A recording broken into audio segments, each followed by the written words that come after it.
এই মুরব্বি, তোর ছাওয়াল আমার কাছে বন্দি। তোর ছাওয়ালক যদি বাঁচাবার চাস, তাড়াতাড়ি 1 লাখ টাকা নিয়ে টয়লেট মোড়ের পিছনে আয়। হ্যাঁ এনে কি কর বাবা? আচ্ছা আচ্ছা বাবা, আমি দেখতেছি কি করা যায়।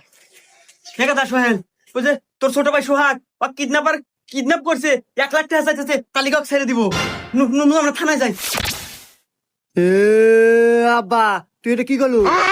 কি করলাম মানে? আরে তোর ছোট ভাই কিডন্যাপ করছে, ওকে ছাড়ান রাখবো, চল থানায় যাই। আব্বা তুই আমাকে এখনো চেনস নাই? আমি কেডো, আমি সিংকু মাস্তান। এই পুরো এলাকা ত্রাস করে খাই আমি। আর আমারই বাইক কিডন্যাপ করছে, ওই জন্য তুমি থানায়।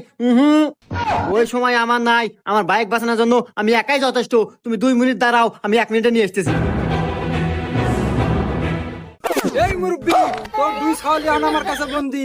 যদি 2 ছাওয়ালক বাঁচাবার চাস, তাড়াতাড়ি 2 লাখ টাকা নিয়ে আয়। হেই বালের ছাওয়াল পাল দুইটার একটু নেকবে না আমার। গজব বেইজ্জতি।